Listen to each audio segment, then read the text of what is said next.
인디펜던스라고 하는 게 독립인데 디펜드라고 하는 기본적인 의존하다라는 말의 앞에 인이라고 하는 것이 또 벗어나다, 밖으로 뺀다 이런 뜻도 있거든요. 독립의 가장 근원적인 의미는 의존으로부터 벗어나는 거거든요. 빈둥지 증후군이라는 거 많이 들어보셨죠? 요새는 아이들이 얼마나 귀해요. 애가 또 많지도 않아요. 하나 둘 있는 집들이 많다 보니까 이 아이들이 성장해서 딱 떠나가죠. 보내기 힘들어하는 게 빈둥지였잖아요. 요즘 엄마 아버지들은 애들이 딱 떠날 때가 되죠. 그리고 결혼식 딱 끝나잖아요. 그러면 둘이서 서로 어떻게 하이파이브하고 만세를 불러요. 빨래 끝. 이 빨래 끝과 더불어서 우리는 새롭게 여행도 시작하고 새롭게 우리말의 카니발을 시작하자라고 생각을 하는데 예전하고는 굉장히 독립의 방식도 굉장히 달라졌다 이렇게 얘기를 할 만한 건데요. 저는 학력고사 출신인데요. 그 학력고사 본 다음 날부터 이제 과외를 시작해가지고요. 그 뒤로는 부모님들께 돈을 받아본 적이 없어요. 받아본 적이 없고. 근데 부모가 사업이 망하면 다 그렇게 일해요. 대신에 부모 말도 안 들어요. 안 들어요. 제멋대로 막 살았어요. 부모가 연을 끄는 게 아니에요. 네, 착각하지 마세요. 부모님하고 잘 지내고 있습니다. 전 그냥 제가 결정하고 그리고 제가 책임지는 경제적으로 내가 부모님께 크게 누가 되지 않고 동시에 내가 의견을 결정해서 앞으로 걸어가는 규정이니까 그렇게 따지면 저는 한 19살. 네, 19살부터. 진짜 빨리 하죠. 빨리 한 편인 것 같아. 여기 계신 분들 중에 나는 아직 부모님께 경제적인 도움을 받고 있다는 분. 오른쪽 눈 윙크. 요게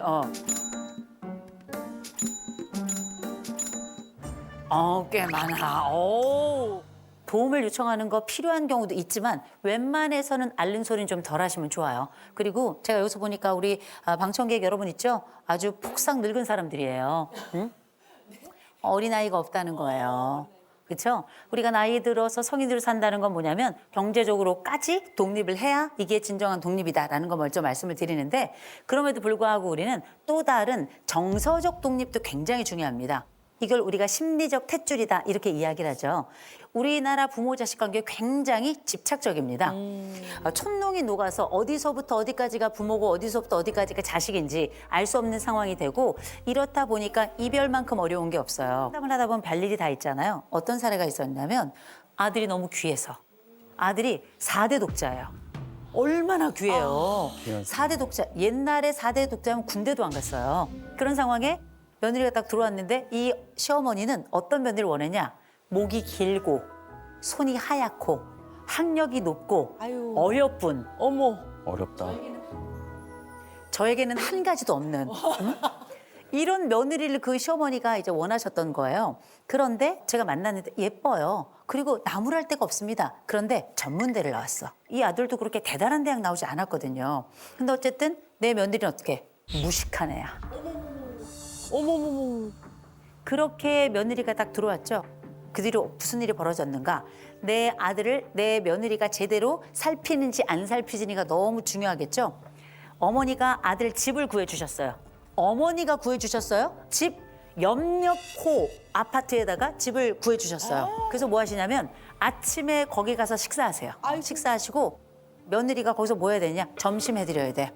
저녁에 아들이 오잖아요. 그러면 며느리 이쪽에 따로 밥 먹고 그 아들이랑 시어머니 같이 밥을 먹어요. 이 아들이 그래도 괜찮은 아들이에요. 안 되겠는 거야. 이사를 가야 되겠는 거야.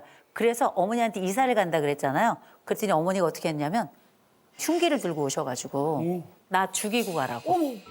나 죽이고 가라고. 너무 무서워. 그래가지고 어떻게 했는가. 몰래 이사를 갔어요. 몰래 이사를 갔는데 아니 근데 난리 날 것 같은데? 아니, 찾아냈어요. 봐봐 이거 진짜 이렇게 될 것 같아. 찾아냈어요. 찾아내서 어떻게 했냐? 그 근처에 호텔 방을 잡고 자고 아들이 회사 간 사이에 비밀번호를 알아낸 거예요. 며느리만 집에 있잖아요. 그 비밀번호를 열고 들어간 거예요. 어머 무서워. 들어가서 뭘 했냐면 며느리 머리채를 잡고서 동네를 이제 끌고 다녔어요. 동네를. 이게 21세기에 가능한 이야기예요? 이게 딱 1년 반 전에 있었던 이야기예요. 1년 반 전에. 어머 말도 안 돼. 이거는 자식 세대가 그 부모 세대로부터 나오기도 해야 되지만 동시에 부모도 이 자식들하고 독립을 못하는 거예요. 완전히 섞여가지고 네가 내 살인지 내 살이 네 살인지 이해가 안 되는 이런 상황이 지금 접어드는 거거든요. 독립 불가예요. 아주 병리적으로 엮여 있는 가족이고 대단히 분화도가 낮기 때문에 분화도라는 건 뭐냐? 어떤 문제가 터졌을 때 이 문제를 감정적이 아니라 독립적이고 동시에 합리적으로 이성적으로 풀어가는 그 능력과 정도, 수준을 말하는 건데 이 집은 전체적으로 분화도가 다 낮은 거예요. 최종적으로 제가 지금 말씀드렸던 이 사례, 이 집은 어떻게 했는 줄 아세요? 이혼해야 될 것 같아. 이혼 안 했어요. 안 됐어요? 이민 갔어요. 우리가 알고 있는 이 독립과 관련해서 우리가 몇 가지 기억해야 될 것이 있다. 자식은 기쁨이 될 수 없다. 더군다나 제일 위험한 건 유일한 기쁨이 될 때예요. 자식이 유일한 기쁨이 된다는 건 그건 이미 유일한 기쁨이 아니라 그냥 내 자신이 된 거거든요. 그래서 자식은 유일한 기쁨이 돼서는 안 된다라고 먼저 말씀을 드려요. 자, 그런 차원에서 진짜 독립이라고 하는 건 혼자 살아가는 것이 정수가 아니라 건강하게 따로 있지만 어른답게 대화하고 같이 협업할 수 있는 능력까지 가진 걸 전 이걸 독립이라고 부르고 싶습니다. 세 가지 부모들이 하지 말아야 될 소리가 있어요. 죽는 소리, 앓는 소리, 욕하는 소리. 요거 넘버 3인데요. 돈이 없어 죽겠다. 아우, 난 이거 꼭 해야 되는데 난 왜 이렇게 힘들게 사니? 이게 다 죽는 소리예요. 그죠? 두 번째, 앓는 소리. 아프다, 아프다, 아프다, 아프다, 아프다. 아프다 하면 나중엔 아프다 소리로 들리지도 않아요. 세 번째, 욕하는 소리. 머저리 같은 놈이, 이 모질한 놈이, 이 한심한 놈이, 이 효도 모르는 놈이 네가 뭐가 되겠냐. 이런 얘기들이 있죠. 이거 다 뭡니까? 자식들의 미래를 완벽하게 갉아먹는 소리입니다. 제가 아주 가까운 사람이 있었는데 그 사람의 경우는 나이가 40대 지금 초반입니다. 40대 초반인데 부모님하고 같이 살아요. 이 딸 혼자 버는 돈으로 이 부모님이 살아가고 있어요. 이게 지금 이 40대인 이 딸이 고등학교 3학년 때부터 시작된 일이에요. 엄마 아버지가 전혀 일을 하지 않았고요. 어머니가 아파요. 딸에게 전화해. 병원 같이 가. 아버지가 은행 가야 돼. 딸에게 전화해. 은행 같이 가. 집에서도 밥 안 먹고 기다리고 있어요. 어머. 딸이 와서 그 밥 다 해요. 그리고 나서 그 밥 차려가지고 식구들이 같이 밥을 먹어요. 이 딸 새벽 4시에 일어나가지고 일 시작해요. 새벽 4시에 일어나서 밤에 11시, 12시까지 일을 하는 딸이에요. 그럼 내 삶이 없잖아. 없지. 결국 안 되겠다 싶어서 이 딸이 나왔어요. 딱 나왔어. 그러면 이제 독자적으로 또 살아야 되잖아요. 근데 이 딸이 남자친구가 생겼어. 그랬더니 무슨 일이 벌어졌냐면 이 딸한테 아버지가 얘기한 거야. 아프다, 아프다. 네가 있어야 된다, 네가 있어야 된다. 결국은 이 딸은 이 남자친구랑 헤어지고 다시 친정으로 들어왔어요. 이렇게 자식의 앞길 막고 자식의 청춘에 집을 내어서 이렇게 사는 부모를 저는 거머리 부모라고 불러요. 전 기꺼이 그렇게 불러야 된다고 생각해요. 이 여인이 이 집에서 딱 나왔어. 이 집은 어떻게 될까요? 돌아가요. 이게 의인들, 착한 사람들의 역기능이에요, 이게. 이 착한 사람 하나를 중심으로 나머지 가족이 다 병리적으로 되는 경우도 있는데 미친 듯이 도망 나와야 돼요. 굉장히 중요한 겁니다.